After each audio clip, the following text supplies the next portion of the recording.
to the negative battery terminal, you have 2 wires on this that lead right to the strut tower right here. We're going to go ahead and remove the 15mm nut that holds the first wire on, pull it off, and then we'll go ahead and do the same exact thing to the second wire.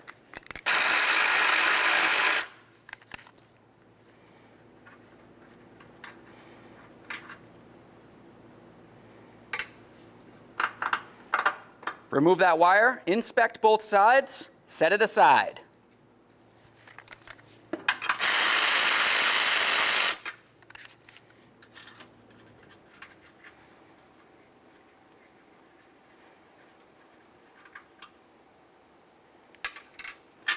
Remove that wire, inspect it as well, set both wires aside so they're making no contact with the body of the vehicle. Okay, so now we're going to want to safely raise and support the front of the vehicle just so the wheel's up off the ground. After that, remove all of your 19mm lug nuts and then the wheel. Now, if you're doing this on a lift, it really only makes sense to go ahead and remove the passenger side wheel at the same time. That way there, when you bring this back down closer to the ground, you can bring it extra close so we can have more access from the top. Now with the wheel out of the way, let's go ahead and remove this plastic trim panel right here. You're going to find 2 10mm headed bolts, one here and one right there. Aside from that, you should have a push clip located in this area. Go ahead and remove that, and then both of the bolts. Hold that shield. Remove it from the vehicle. Now we're just going to go ahead and turn this clockwise. That's going to release the tension, and we can grab the belt and start pulling it off of the AC compressor. Once it's off of there, carefully release tension, being very careful not to damage your sensor at all, and then we can remove the belt. Okay, so it's up and over the alternator up there. You can pull it down. Now at this point, you're going to want to inspect your serpentine belt. Make sure it's not torn or worn or damaged in any way. If it is, obviously, it's a great time to go ahead and replace it. This one looks fine, so I'll set it aside. Okay, now we can come over and start removing the alternator. First, let's start removing our electrical connectors. For this small one, there's going to be a red locking tab. Carefully grab onto that and pull it away. After that, press in on the center and remove the wiring.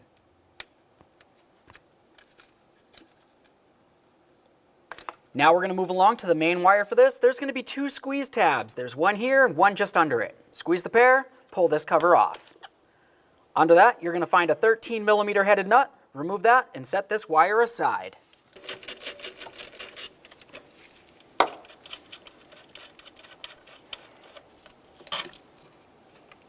Next, we're going to start removing the alternator from the bracket. You're going to find 2 15mm headed bolts, one here and one located just behind it towards the firewall a little bit.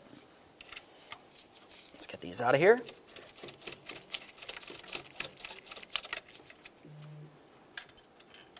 Remove that bolt. Let's grab that second one.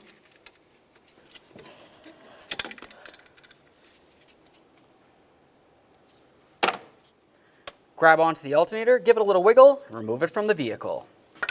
Carefully pry under here.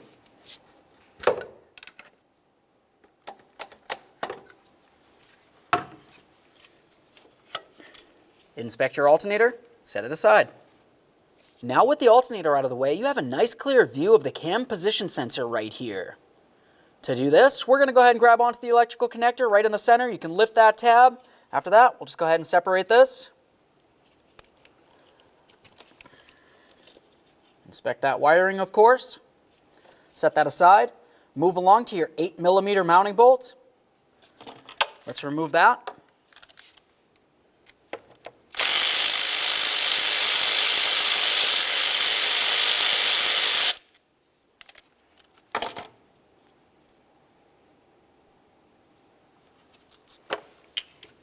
Carefully grab onto that sensor. We're going to give it a little wiggle and start to remove it from the vehicle. Sometimes you might need to try to get underneath this with a pick or a small screwdriver just to gently pry it up. Be careful not to break it off. And there it is, friends. Now that we have the sensor out of there, let's go ahead and clean up the area where the new sensor is going to be. You want to make sure you get inside the port where the sensor is going to go down into. Of course, you're going to want to have a good seal in there, but then also up along this area up here. That way there, when you press it down, it's going to be flush up against the engine. Make sure it's clean and free of any debris, and now let's grab our new sensor. Now we can get ready to install our brand new sensor. You're going to notice down where the O-ring seal is, I applied a little bit of lubricant to that area. That's just so when I slide it down into the engine, I don't have to worry about it rolling over the seal or damaging it in any way. Let's go ahead and slide this in, line up the bolt hole. Start in your 8mm headed bolt. Snug it up.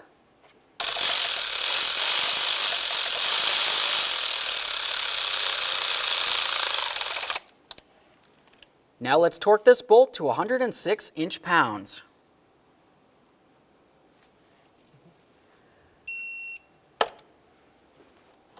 Once it's torqued, go ahead and plug it in, listen for a click. There it is, give it a little tug, make sure it's completely secured. Now before we can go ahead and put our alternator back inside the car, you're going to want to pay quick attention to a bushing that it has located on it. Now to mount this alternator onto the bracket, you're going to have a bolt that comes through from the forward side of it, and then it comes right through to this bushing and it screws directly into it. When that bolt tightens up, it's going to slide this bushing inward and it's going to press it directly up against the mounting inside the vehicle. So what we need to do is just take a hammer and a punch. We're going to carefully get in between this area and just try driving it down a tiny bit. What you're going to see is this area right here just come down. We don't need to push it all the way out, just enough so there's enough room for the bracket.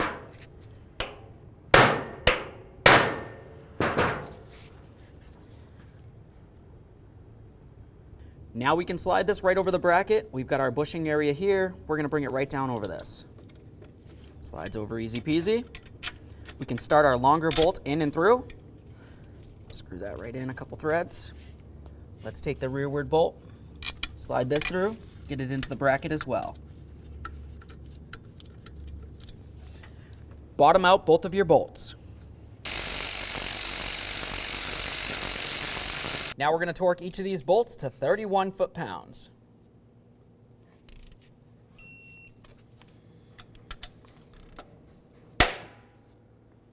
That's the sound of the bushing pressing in. Now we can start hooking up the wires to our alternator. You want to make sure that the terminal end on this wire is nice and clean and free of any corrosion or debris. We'll slide it right on there. Take your 13mm nut. We'll bottom this out, and then you're going to torque this to 88 inch-pounds.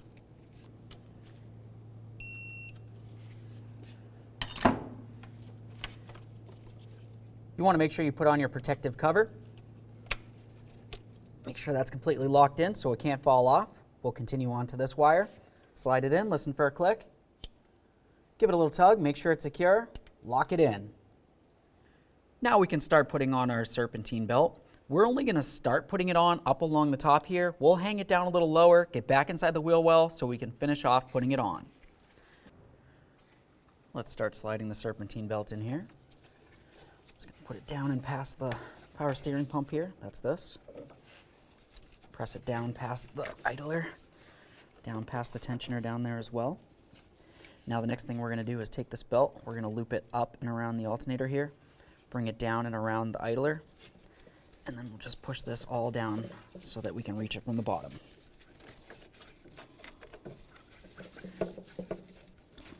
Now I have this slid down into place. The way I have it is right over the alternator here, and then I'm going to bring the forward aspect of the belt down and underneath this idler pulley, bring it around it, and then up and over the power steering pump. At this point, the rest of the belt is going to be located down at the bottom, which is where we're going to need to be. Let's get inside that wheel well.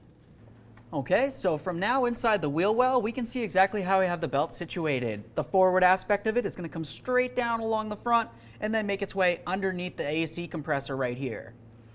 If you were to look at where the rearward part of the belt came straight down, I brought it down along the front of the tensioner pulley and then right underneath it and then up and over the crank. At this point, it's sitting here waiting for me, so I'm just going to go ahead and pull this, turn it clockwise. That's going to relieve the tension, and then I'll slide it over the crank and into position.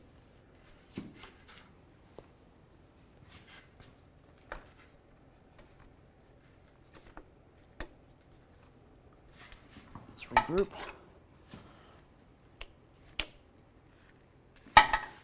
Okay, so now that we have the belt onto all the pulleys, you just need to double check it real quick. What we're paying attention to is the ribbed areas on all of the pulleys.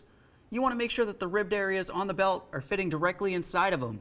If it seems like the belt is sitting off to one side or the other of any of the pulleys, you need to make sure that you go ahead and grab on that tensioner, relieve some tension, and then fully adjust it. Double check to make sure it's secure on all the pulleys properly. Now we can get our splash shield in here. When we put this up, we're going to put it up and behind the body right here so you can see our little tabs where the screws are going to go into. We'll just line those up with their corresponding holes in the body. Grab both of our mounting bolts, start them in. Once they're both started, snug them up. Now let's get in here. We're going to get all three of these pieces lined up. Grab our push clip. I'm going to reach from the back side. Try to hold all these in position. Slide that push clip through. Lock it in.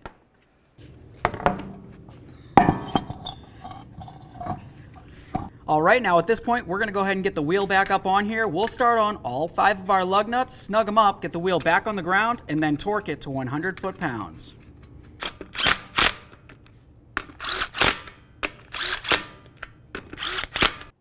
With the wheel back on the ground, let's torque each of these lug nuts to 100 foot-pounds.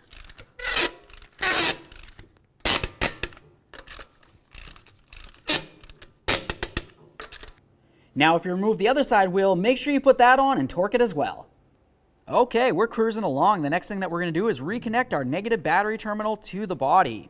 Let's take our single wire, make sure that the terminal end is free and clear of any corrosion or debris that might be on either side. Slide it right up against there.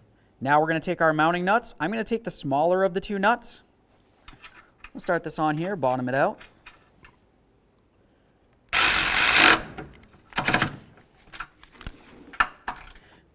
Make sure that's nice and tight. Now we can take our other battery wire, put that right on there. We'll use the larger of the 2 nuts. Tighten this one up as well. Double check, make sure they're both secure. All right, let's go ahead and try to start up this engine.